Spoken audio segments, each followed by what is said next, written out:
Parcel introduction and property setting. हमारी team का हिस्सा बनने के लिए आपका शुक्रिया। बिस्मिल्लाहिर्रहमानिर्रहीम। आजकल सबसे ज़्यादा जो कस्टम जिसकी बात की जाती है वो है हाउसिंग स्कीम। और आप जगह जगह देखते हैं नई नई हाउसिंग स्कीम आ रही है। तो ऑटोकैड सिविल 3D हमें क्या हेल्प करता है कि हम हाउसिंग स्कीम कोई डिज़ाइन करें। तो यहाँ पे इसमें ऑटोकैड सिविल 3D में भी एक बहुत ज़बरदस्त ऑप्शन है जिसमें हम किसी भी किस्म की हाउसिंग स्कीम को ईज़िली ड्रा कर सकते हैं, उसमें एडिट कर सकते हैं, उसमें मॉडिफाई कर सकते हैं। कोई भी उसमें रोड एक्सेस और ईज बहुत सारे ऑप्शन हमारे पास ऑटोकैड सिविल 3D में मिलते हैं जो कि हमें हेल्प करते हैं कि हम एक अच्छी सी हाउसिंग स्कीम डिज़ाइन और ड्रा कर सकें।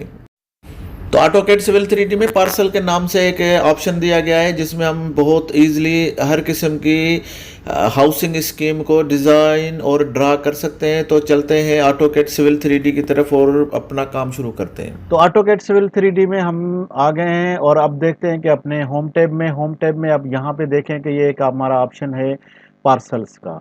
तो पार्सल देखते हैं कि इसमें पहले इसको ओपन करते हैं, देखते हैं कि इसमें क्या क्या ऑप्शन है। तो ये पार्सल क्रिएट टूल है और उसके बाद create parcel object from object है और क्रिएट राइट ऑफ वे है। तो हमारे पास 3 ऑप्शन हमें पता चल गया। तो हम क्या करेंगे, कोई चीज़ बनी होगी तो टूल में फिर उसको मॉडिफाई, उसमें लाइन, उसमें स्क्वायर मीटर को शॉप्स या कुछ मास्क एरिया उसको चेंज करने के लिए हमें कोई टूल चाहिए। लेकिन पहले पहले तो हमें कोई हम ऑटोकैड में क्या करेंगे, सिंपल ऑटोकैड में हमने राइट एंगल एक क्रिएट कर दिया है। जिस तरह ये मैंने क्रिएट किया है, ये 80 मीटर बाय 50 मीटर। ये सिंपल ऑटोकैड में आप जैसे ही आप इसको पकड़ के और इस तरह से आपने क्रिएट कर दिया है। और यहाँ पे याद रखें एक लाइन भी हमने क्रिएट कर दी है ताकि आपको पता चले कि ये लाइन का क्या ऑप्शन है। तो चलते हैं हमारे पार्सल के दूसरे ऑब्जेक्ट ऑप्शन के पास और ये है हमारा क्रिएट पार्सल फ्रॉम ऑब्जेक्ट। तो इसको आप करेंगे।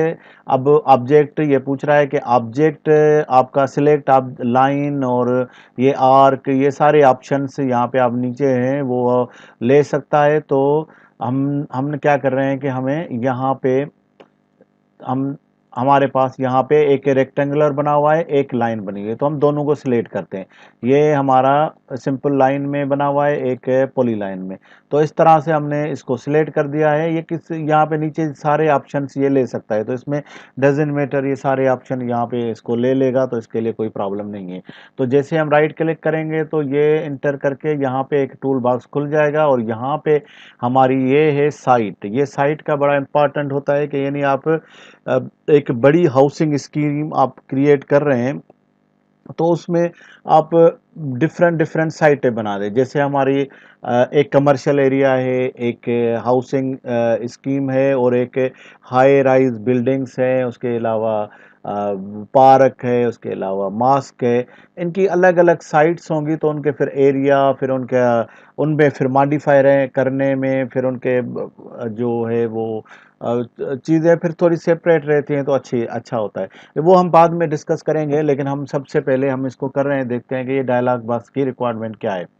ये साइट 1 है, यहाँ से आप क्रिएट करके न्यू साइट भी कर सकते हैं और यहाँ से कोई साइट क्लियर अगर सिलेक्ट है तो आपको यहाँ से सिलेक्ट भी कर सकते हैं। और ये ऑप्शन एक्चुअली आपके पास ये क्रिएट है और आपके पास अगर कोई बनी हुई है तो वहाँ से आप पिक भी कर सकते हैं। तो हमारे पास अभी कोई नहीं है तो साइट 1 ही है हमारा।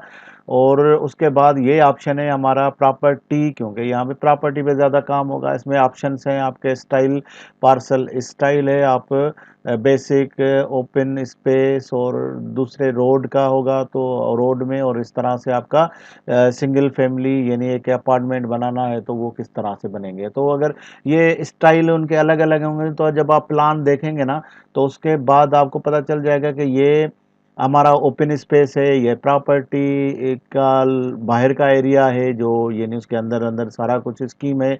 उसके बाद अंदर जो है वो रोड स्टाइल में होगा तो वो डेफिनेटली फिर उसका थोड़ा स्टाइल अच्छा नज़र आता है और वो सारी चीज़ें। तो यहाँ पे एक 5 स्टाइल दिए गए हैं। तो हम पहले पहले तो हमारा बाहर का एरिया होता है तो हम प्रॉपर्टी को सिलेक्ट कर लेते हैं। उसके बाद ये तो आपको मालूम है, ये लेयर है, हम उसी लेयर में बाय डिफ़ॉल्ट जो लेयर है उसमें क्रिएट करना चाहते हैं, और पार्सल नेम है। तो यहाँ पे हम पार्सल नेम के आप ऑप्शन ये है कि यहाँ पे आप उसके अंदर क्या देखना चाहते हैं। आप बाहर के पैरामीटर देखने, ये जैसे पैरामीटर हैं वो देखना चाहते हैं, और उसका पार्सल का नंबर ऑफ पार्सल, यानी कोई स्कीम के अंदर ये जैसे आपको प्लॉट अलॉट होते हैं तो उसके नंबर होते हैं, तो ये देखना चाहते हैं, या पार्सल नेम सिर्फ देखना चाहते हैं, या सिर्फ नंबर देखना चाहते हैं, या उसका फिर एरिया भी देखना चाहते हैं। तो नेम भी हो, स्क्वायर मीटर भी हो और एरिया भी हो तो ये सबसे अच्छा है, क्योंकि हमारे पास जब भी इंफॉर्मेशन हम किसी कस्टमर को देंगे तो उसके पास जितनी ज़्यादा इंफॉर्मेशन रहेगी तो उसको ज़्यादा इंटरेस्ट भी रहेगा। तो हम इसको ओपन कर दिया, यहाँ पे इसको मॉडिफाई भी कर सकते हैं, जो कि हम बाद में अगर ज़रूरत पड़ी तो हम कुछ अपनी तरफ से कुछ मॉडिफाई करके देखेंगे कि अगर इसका स्टाइल में कुछ हम चेंजिंग करना चाहते हैं, यानी हम फुट में नहीं रखना चाहते हैं, मीटर में रखना चाहते हैं, कुछ और चीज़ें होंगी तो वो यहाँ से हम मॉडिफाई कर सकते हैं, और बाद में भी हमारे पास ऑप्शन है। इसको ओके करेंगे तो अब देखें यहाँ पे इसका कलर जो है वो वाइट आपको नज़र आ रहा है, लेकिन अब जैसे ओके करेंगे तो ये अगर पार्सल होगा तो इसका कलर, पार्सल्स में ये कन्वर्ट होगा तो इसका कलर चेंज हो जाएगा, तो इसको हमें पता चल जाएगा कि ये हमारे पास अब इसके हमारे ऑप्शन ने काम करना दिखा दिया है।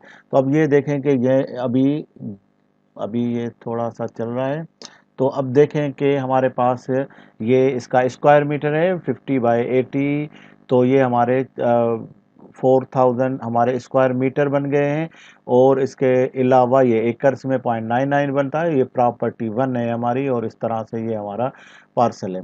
तो ये बाहर की लाइन हमने क्यों बनाई, देखें ये बाहर की लाइन इसलिए बनाई कि इसको आप इसको जब भी डिवाइड करना चाहें, हम डिवाइड इसमें टूल्स में हम लाइन क्रिएट करेंगे, लेकिन अगर ये जो लाइन है अब यहाँ पे इसकी कॉपी करके रखते हैं और देखते हैं कि इसको हम जब इसको मूव करेंगे तो ये जहाँ जहाँ मूव करेंगे तो हमारी प्रॉपर्टी, थोड़ा सा इसको हम सीधा कर लेते हैं ताकि इस तरह से, तो अब ये देखेंगे आप जैसे इसको मूव करेंगे तो आप जहाँ जहाँ मूव करेंगे तो आपके वो प्रॉपर्टी में 2 हिस्से कर देगा। अब यहाँ पे प्रॉपर्टी 1 प्रॉपर्टी 2 हो गई है, और यहाँ पे देखें इसको एग्जैक्ट यहाँ पे इसको 2 हिस्सों में तकसीम कर दिया है, और 2000 और 2000 के एरिया में इसको तकसीम कर दिया है। इसको हम कॉपी कर लेते हैं और यहाँ पे हम इसको रोटेट कर लेते सॉरी, तो हम रोटेट कर लेते हैं इसको 90 में, और यहाँ पे देखते हैं कि इसका 90 के बाद, क्योंकि ये साइट 1 पे सारी क्रिएट की गई हैं, तो ये साइट 1 जब तक रहेगा तो हमारा, अब यहाँ पे अब देखें कि ये एरिया तक लाइन हमारी पूरी थी, मैंने इसी लाइन को कॉपी करके यहाँ पे पेस्ट कर दिया है, तो यहाँ पे देखें ये लाइन पूरी है, यहाँ पे अभी तक पूरी नहीं है, तो यहाँ पे ये पूरे एरिया को एक प्रॉपर्टी 2, लेकिन यहाँ पे इसको डिवाइड कर दिया है प्रॉपर्टी 3 में, और यहाँ पे अब जब मैं इसको एक्सटेंड करके यहाँ पे मैं करता हूँ तो अब ये हमारे पास प्रॉपर्टी 4 हो गई। यहाँ पे अगर इसको स्केल कम और छोटा करना चाहते हैं तो अब यहाँ पे भी आप इसको अपनी मर्जी से अपने स्क्वायर मीटर के हिसाब से इसका स्केल रख सकते हैं। तो अब ये जब आपको सेल करनी है तो इसके 4 प्रॉपर्टी हमारी हो गई हैं, तो इससे ये पता चलता है कि हम इसको डिफरेंट डिफरेंट एरिया में आप 4 टाइम में डिफरेंट इसको रख सकते हैं सेलिंग के लिए। तो इस तरह से हमारे पास ये देखें ये जो एरिया है वो कम ज़्यादा है, आप जिस तरह भी आप इसको सेल करना चाहते हैं तो आप इसको ऊपर कर दें, तो ये देखें ये कम हो गया और ये ज़्यादा हो गया, और ऐसे ही आप इस तरफ आ जाएं तो ये हमारे पास ये देखें कि हमारे पास ये अभी इसके जो स्क्वायर मीटर हैं वो चेंज हो रहे हैं। तो इस तरह हमारे ये सारी चीज़ें हमारे पास होती हैं, और इसको हम जैसे सिलेक्ट करेंगे तो ये मूव टू साइट है। अब तो नेक्स्ट लेक्चर में हम सीखते हैं कि मूव टू साइट क्या है, इससे क्या फ़ायदा होता है और इससे क्या एडवांटेज हमें मिलता है, और इसको यूज़ करने से और ना यूज़ करने से क्या फ़र्क पड़ता है। हमारी टीम का हिस्सा बनने के लिए आपका शुक्रिया।